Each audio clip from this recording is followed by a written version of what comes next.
Class 10 आज पढ़ेंगे geography का chapter 1 resources and development. Resources क्या होते हैं? रिसोर्सेज एनवायरनमेंट में कोई भी चीज जो हमारी जरूरतों को पूरा करती है उसे बोलते हैं रिसोर्सेज। रिसोर्सेज हमारे तभी रिसोर्सेज होंगे अगर वो टेक्नोलॉजिकली एक्सेसिबल हो, मतलब हमारे को उनको यूज करने के लिए टेक्नोलॉजी हो। मान लो फॉर एग्जाम्पल हमारे पास ऑयल पड़ा है लेकिन उसको यूज करना नहीं आता, उनके लिए मशीन नहीं है, तो हमारे लिए वो बेकार है। ठीक। दूसरा इकोनॉमिकली फीजिबल, मतलब उससे प्रॉफिट भी होना चाहिए। हमारे पास ऑयल निकला हुआ है, वो हमारा 1000 रुपीज लग गए हमारे उसको निकालने में, लेकिन उसको जब हम बेचने जा रहे हैं तो हमारे को 500 रुपीज मिल रहे हैं, तो भी हमारे लिए वो रिसोर्स नहीं है। कल्चरली एक्सेप्टेबल, कल्चरली एक्सेप्टेबल का मतलब क्या है कि वो हमारे कल्चर में एक्सेप्टेबल होना चाहिए। जैसे फॉर एग्जाम्पल गाय का मांस हर जगह नहीं होता एक्सेप्टेबल, है ना। तो रिसोर्सेज होने के लिए हमारी ये तीन चीजें भी जरूरी होती है। तो हमारे रिसोर्सेज कौन से होते हैं? वाटर, फॉरेस्ट, मिनरल्स एक्सेट्रा, ये तो आपको पता ही होगा, है ना। इसके बाद हम रिसोर्सेज को कैसे क्लासिफाई करते हैं? रिसोर्सेज को हम 4 टाइप्स में क्लासिफाई कर सकते हैं। On the basis of origin, मतलब वो किस तरीके से आए हैं, कहाँ से मिले हैं, तो वो हो गए बायोटिक रिसोर्सेज, लिविंग रिसोर्सेज, जैसे कि जो हमारे लिविंग थिंग से मिलते हैं रिसोर्सेज उन्हें बोलते हैं बायोटिक रिसोर्सेज। अबायोटिक जो हमारे को नॉन लिविंग थिंग से मिलते हैं, जैसे कि हमारे एयर, वाटर, मिनरल्स, है ना, और लिविंग थिंग से मिलने वाले प्लांट्स, एनिमल्स और ह्यूमंस। इसके अलावा जो रिसोर्सेज ऑन द बेसिस देखें, एग्जॉस्टिबिलिटी, एग्जॉस्टिबिलिटी मतलब खत्म होना। ठीक है। कुछ ऐसे रिसोर्सेज हैं जो दोबारा से बन जाते हैं, उन्हें बोलते हैं रिन्यूएबल रिसोर्सेज, जो दोबारा से रेप्लेनिश हो जाते हैं, जैसे सोलर एनर्जी हो गई, विंड एनर्जी हो गई, फॉरेस्ट हो गए। और नॉन रिन्यूएबल रिसोर्सेज जिसको बनने में बहुत सारे साल लगते हैं। इसके अलावा अगर देखें तो रिसोर्सेज ऑनरशिप के बेसिस पर भी होते हैं। जैसे अगर ऑनरशिप के हिसाब से रिसोर्सेज देखें तो इंडिविजुअल रिसोर्सेज जो किसी एक पर्सन का स्पेशली होता है, जैसे कि फार्मलैंड उसका स्पेशल, या फिर किसी का वेल, वो अपना हो गया ना, उसका अपना रिसोर्स। ठीक। अगर इसके अलावा हम अगर ऑनरशिप के हिसाब से देखें तो हमारे कम्युनिटी रिसोर्सेज होते हैं। कम्युनिटी रिसोर्सेज जो सबके लिए होते हैं, फॉर एग्जाम्पल पार्क हो गया, पोन्ड हो गया। नेशनल रिसोर्सेज जो गवर्नमेंट के द्वारा बनाए गए होते हैं और इनका यूज सब कर सकते हैं, जैसे कि रेलवे, फॉरेस्ट। और इंटरनेशनल रिसोर्सेज जो हमारी कंट्री के बाहर है और हम उनका यूज कर रहे हैं, जैसे कि ओशन, ओशियंस में जो भी हम कुछ निकाल रहे हैं तो वो हमारा इंटरनेशनल रिसोर्सेज हो गया। अगर हमारी कंट्री के बीच में आ जाता है तो वो नहीं है, जो कंट्री के बाहर वाला ओशन, ठीक है, वहां से अगर यूज कर रहे हैं तो वो हमारे लिए क्या हो गए? इंटरनेशनल रिसोर्सेज हो गए। अब अगर स्टेटस ऑफ डेवलपमेंट के हिसाब से देखिए, यहाँ डेवलप लिखा है, डेवलपमेंट है क्योंकि यहाँ पे जगह नहीं थी तो मैंने डेवलप लिख दिया। ठीक है। अगर हम डेवलपमेंट के हिसाब से देखें रिसोर्सेज तो कौन कौन से होते हैं? पोटेंशियल रिसोर्सेज, जिनमें पोटेंशियल है लेकिन उनको यूज करना अभी तक हमें अच्छी तरह से नहीं आया, जैसे होगी विंड एनर्जी और सोलर एनर्जी। इनका यूज करना हमें अच्छी तरह से अभी नहीं आया, इसके लिए हमारे पास ज्यादा टेक्नोलॉजी नहीं है बट कम। ठीक। इसके अलावा डेवलप रिसोर्सेज वो रिसोर्सेज जो पूरी तरह से डेवलप हो चुके हैं और उनका यूज भी हमें करना आ चुका है, जैसे कि कोल हो गया, ऑयल हो गया। इसके अलावा स्टॉक, स्टॉक वाले जिनकी वजह, जो किसकी वजह से, टेक्नोलॉजी की कमी की वजह से हम यूज नहीं कर पा रहे, उन्हें बोलते हैं स्टॉक। जैसे कि हाइड्रोजन, हाइड्रोजन के बहुत यूजेस हैं लेकिन हम उसका यूज नहीं कर पा रहे क्योंकि हमारे पास उसकी टेक्नोलॉजी नहीं है ना। तो इसके अलावा रिजर्व देखें, रिजर्व ऐसे रिसोर्सेज होते हैं जो फ्यूचर के लिए बचा के रखना चाहते हैं, जैसे कि फॉरेस्ट, है ना। फॉरेस्ट हम काटते नहीं है, क्यों नहीं काटते? हमें चाहिए वो फॉरेस्ट काटना, हमें लकड़ियां चाहिए लेकिन हम नहीं काटते। क्यों क्यों काटने से मना करते हैं? क्योंकि हमें उसको कंजर्व करके रखना है फ्यूचर के लिए, तो उन्हें बोलते हैं रिजर्व रिसोर्सेज। ठीक है। तो ये जो on the basis of status of development resources है, ये बहुत इंपॉर्टेंट है, ये आते हैं, अच्छी तरह से लर्न करने। ठीक है। आगे बढ़ते हैं। अब तक हमने देखा है रिसोर्सेज के बारे में, रिसोर्सेज के क्लासिफिकेशन के बारे में। अब देखते हैं रिसोर्सेज से हम डेवलपमेंट तो कर लेते हैं पर डेवलपमेंट करते करते हम उनका ओवर यूज कर देते हैं। ओवर यूज करने से क्या हो रहा है? वो धीरे धीरे एग्जॉस्ट हो रहे हैं, खत्म हो रहे हैं। और इसके अलावा कुछ ही लोगों के हाथ में चल जाते जा रहे हैं रिसोर्सेज, जिससे इक्वालिटी बढ़ती जा रही है। इसके अलावा हम अगर उनका बिना सोचे समझे यूज करेंगे तो हमारी ग्लोबल वार्मिंग बढ़ेगी। ग्लोबल वार्मिंग मतलब अर्थ का टेम्परेचर बढ़ेगा, ओजोन लेयर कम हो जाएगी। मतलब ओजोन लेयर क्या होती है? सन की अल्ट्रावायलेट रेस से हमें जो बचाती है, ठीक है, वो भी खत्म हो रही है धीरे धीरे। पॉल्यूशन बढ़ रहा है, लैंड खराब हो रही है। लैंड क्यों खराब हो रही है? फर्टिलाइजर्स का यूज करने के लिए, करने की वजह से। तो इन सबसे बचने के लिए हमें क्या करना चाहिए? Sustainable development. सस्टेनेबल डेवलपमेंट क्या मतलब क्या होता है? कि हम अपने फ्यूचर जनरेशन को ध्यान में रखते हुए अपना डेवलपमेंट करें। मतलब डेवलपमेंट करें लेकिन फ्यूचर जनरेशन का ध्यान रखें, प्रोटेक्ट करें ट्रीज को, और भी बहुत सारे रिसोर्सेज है, उन सबको प्रोटेक्ट करें ताकि वो फ्यूचर जनरेशन के लिए काम में आ सके। उसके लिए उन्होंने एक सारे लीडर्स ने 100 से ज्यादा लीडर्स ने एक समिट किया था, जो था रियो द जेनेरियो अर्थ समिट, जो कहाँ पर, रियो द जेनेरियो जगह पर हुआ था, ब्राजील में। इसका मेन फोकस था एनवायरनमेंट को प्रोटेक्ट करना, सस्टेनेबल डेवलपमेंट करना, और इसके बहुत सारे आउटकम्स थे। आउटकम्स मतलब उसका रिजल्ट क्या हुआ, जो ये समिट हुआ उसके बाद उन्होंने डिसीजन लिया कि हम क्लाइमेट चेंज के लिए लड़ेंगे, उस पर फोकस करेंगे, उसके ऊपर काम करेंगे। इसके अलावा बायोलॉजिकल डाइवर्सिटी मतलब लिविंग थिंग्स को, जैसे कि प्लांट्स है, एनिमल्स है, उनको बचाने के लिए काम करेंगे। और फॉरेस्ट प्रिंसिपल, फॉरेस्ट को नहीं काटेंगे, फॉरेस्ट को प्रिजर्व करेंगे, प्रोटेक्ट करेंगे। ठीक, तो एजेंडा 21 भी बनाया गया इसी में। एजेंडा 21 क्या था, 1992 में बनाया गया। इसका मेन काम क्या था, इसका मेन काम था कि सस्टेनेबल डेवलपमेंट करना, मतलब वही सेम चीज है ना, और पॉवर्टी से लड़ना, डिसीज बढ़ने से रोकना, एनवायरमेंट डैमेज होने से बचाना, और इसके अलावा ग्लोबल कॉपरेशन को प्रमोट करना। मतलब कि कुछ भी अगर प्रॉब्लम आएगी किसी भी कंट्री में तो हम आपस में एक दूसरे की मदद करेंगे। तो ये एजेंडा 21 का क्या था, एम था। और इसके अलावा जो ये समिट हुआ, इसका मेन एम यही था, सबसे मेन एम यही था कि हर कंट्री की गवर्नमेंट अपने यहाँ एक एजेंडा बनाएगी कि किस तरीके से हम सस्टेनेबल डेवलपमेंट करेंगे, डिसीज से बचाएंगे, एनवायरमेंट को बचाएंगे, कैसे बचाना है, ये सब हम जो है हमारा मेन एम था इसका। तो आपसे ये क्वेश्चन बहुत इंपॉर्टेंट है, पूछा जा सकता है रियो द जेनेरियो वाला, तो अच्छी तरह से कर लेना, ठीक है।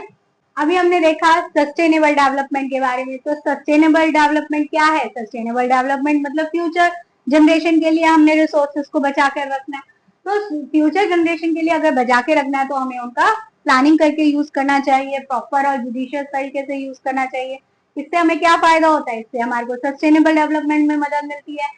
इसके अलावा रिसोर्सेज का ओवर एक्सप्लॉयटेशन बचता है, फ्यूचर के लिए हमारे को इसको कंजर्व कर सकते हैं। इसके अलावा हमारे इंडिया में भी रिसोर्स की प्लानिंग होती है, क्योंकि इंडिया में भी ऐसा है कि बहुत सारे रिसोर्सेज कहीं पर मिलते हैं, कहीं पर कोई बहुत कम रिसोर्सेज मिलते हैं। ठीक, तो इसलिए इंडिया में भी प्लानिंग की जाती है। इंडिया में भी प्लानिंग करने के लिए सबसे पहले देखा जाता है कि कौन से रिसोर्सेज हमारे पास अवेलेबल हैं, कहाँ हैं और कितनी मात्रा में है, और फिर उसके बाद उससे रिलेटेड प्लान्स बनाए जाते हैं ताकि हम उन रिसोर्सेज का अच्छी तरह से यूज कर सकें जो भी हमारे पास है।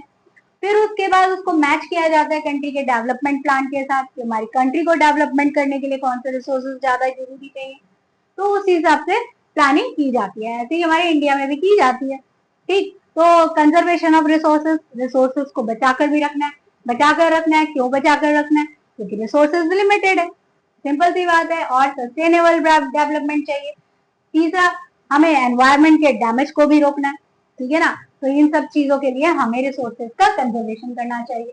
आप देखते हैं हमारे पास रिसोर्सेज, सबसे पहला रिसोर्स कौन सा होता है, लैंड। लैंड लैंड हमारे पास 3 टाइप्स में, प्लेन्स में, माउंटेन्स में, प्लेट्यूज में। जो प्लेन्स की लैंड है वो ज्यादातर एग्रीकल्चर और इंडस्ट्रीज में यूज होती है, और जो माउंटेन्स की लैंड है उसमें रिवर्स है, टूरिज्म है और फॉरेस्ट के लिए यूज होती है। और प्लेट्यूज की लैंड मिनरल्स, फॉसिल्स और फ्यूल्स और फॉरेस्ट में यूज होती है। तो आप देखते हैं लैंड यूटिलाइजेशन। लैंड यूटिलाइजेशन मतलब कि हमारे पूरे अर्थ पे जो लैंड है उसका किस किस रूप में यूज हो रहा है, ठीक है। तो सबसे पहले देखें तो लैंड फॉरेस्ट के रूप में भी है। लैंड वो ऐसी जगह पर भी है, ऐसी लैंड भी है हमारे पास जो जहाँ पर कल्टीवेशन नहीं होता, जैसे रोड्स हो गया, बिल्डिंग्स हो गया, यहाँ पर कल्टीवेशन नहीं होता। इसके अलावा कुछ ऐसी लैंड भी है जो बंजर है, बैरन है।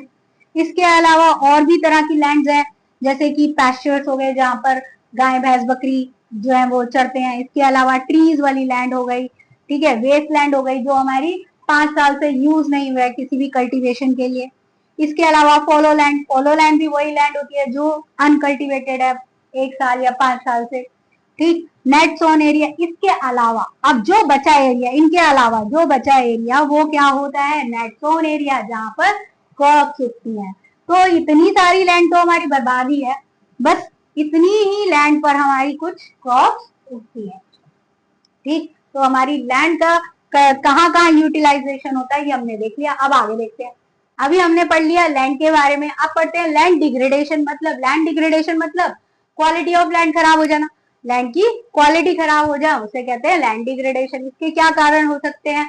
इसका पहला कारण है कटिंग ट्रीज। ट्रीज को काटने से क्या होता है, सॉइल जो है वो खाली हो जाती है और क्या होती है, उड़ जाती है, हवा से उड़ जाती है, उससे उसका सॉइल इरोजन होता है, पानी से भी बह जाती है। इसके अलावा एक्सेस ग्रीजिंग करने से भी हमारी लैंड खराब हो सकती है, माइनिंग करने से, केमिकल वेस्ट डालने से या फिर कंस्ट्रक्शन एक्टिविटीज से भी हमारी लैंड की फर्टिलिटी खराब हो जाती है। तो सब आपको पता ही है। इसके लिए हम क्या कर सकते हैं? सबसे पहले हम पेड़ लगाएं, ग्रेजिंग को कंट्रोल करें, प्रॉपर ट्रीटमेंट कराएं हमारे इंडस्ट्रियल वेस्ट का, और इसके अलावा इरिगेशन को प्रॉपर करें, मतलब पानी ज्यादा ना बहाए और ड्रेनेज सिस्टम सही रहे ताकि पानी कहीं पर इकट्ठा ना हो, जिससे हमारी लैंड सही रहे।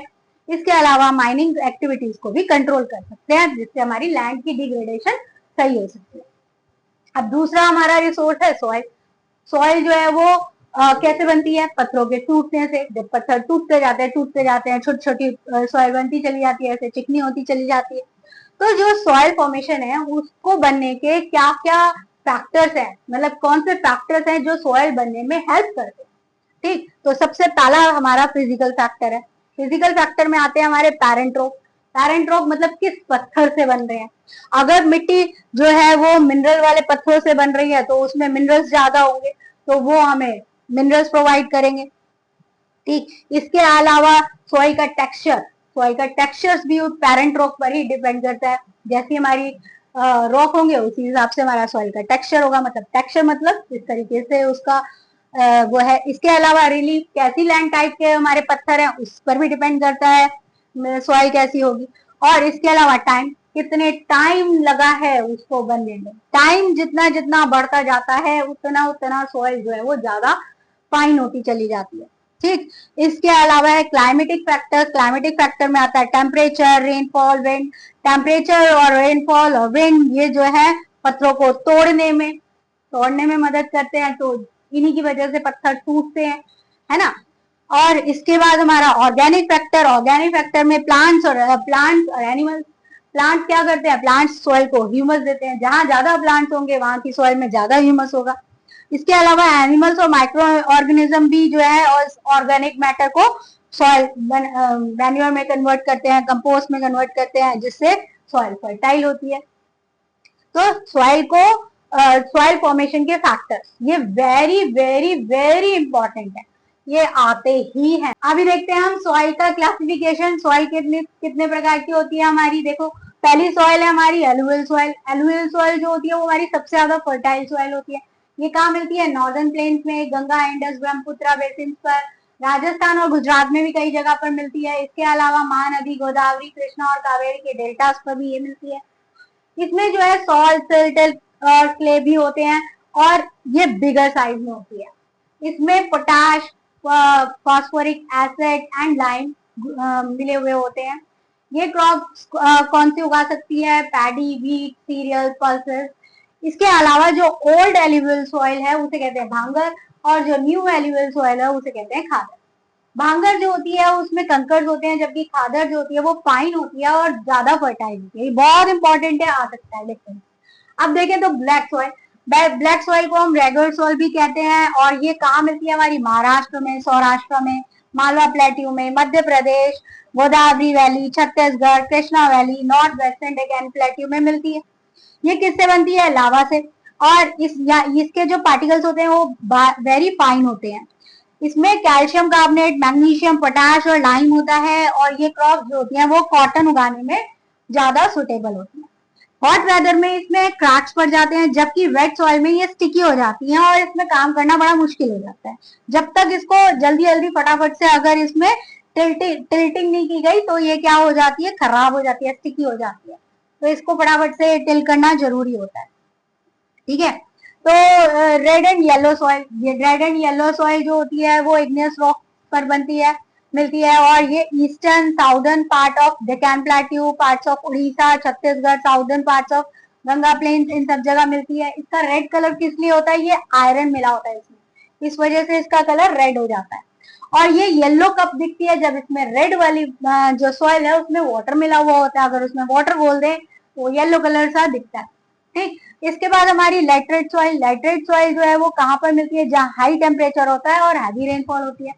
हैवी रेनफॉल के कारण इसमें लीचिंग हो जाती है। लीचिंग क्या है, न्यूट्रिएंट, इसके जो न्यूट्रिएंट्स है वो बहकर नीचे चले जाते हैं, बॉटम में इकट्ठे हो जाते हैं, और इस वजह से यहाँ पर ह्यूमस और न्यूट्रिएंट्स की कमी होती है।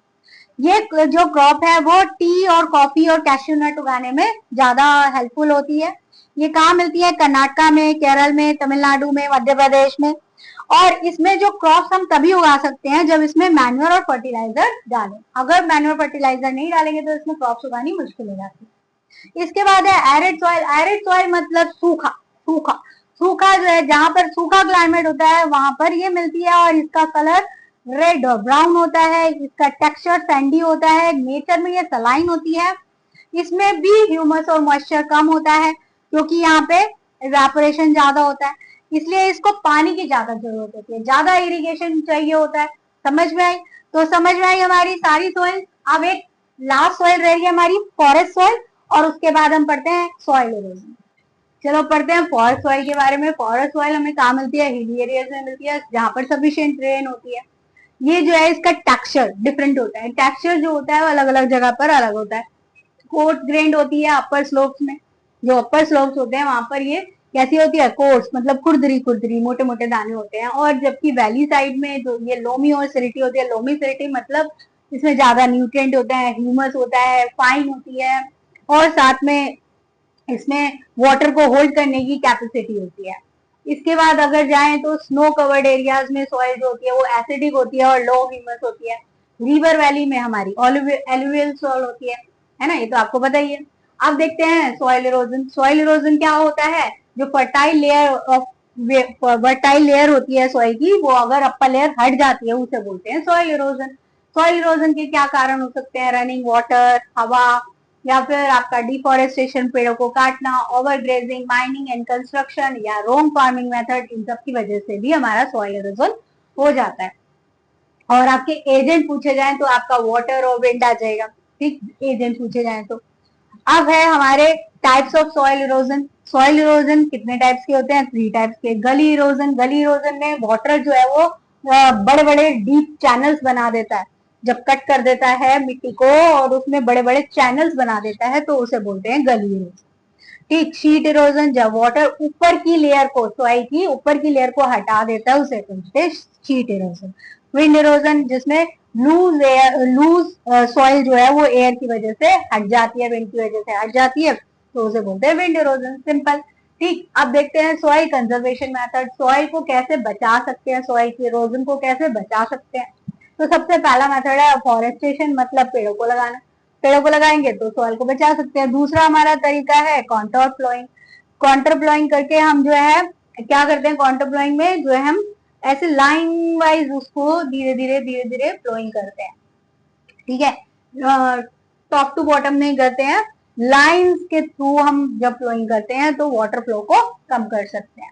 इसके अलावा टेरेस फार्मिंग, फील्ड में जो है वो स्टेप वाइज बना दिया जाता है ताकि पानी जो है वो पानी जो है मिट्टी को बहा के ना लेके जा सके। ठीक। ऐसे ही स्ट्रिप क्रॉपिंग। स्ट्रिप क्रॉपिंग क्या होती है, ये बहुत इंपॉर्टेंट है। इसमें क्या होता है कि लार्ज फील्ड को डिफरेंट डिफरेंट स्ट्रिप्स में बांटा जाता है और उनके बीच में एक ग्रास की स्ट्रिप लगा दी जाती है जो क्या करती है, हवा के जो फोर्स है उसको रोक देती है।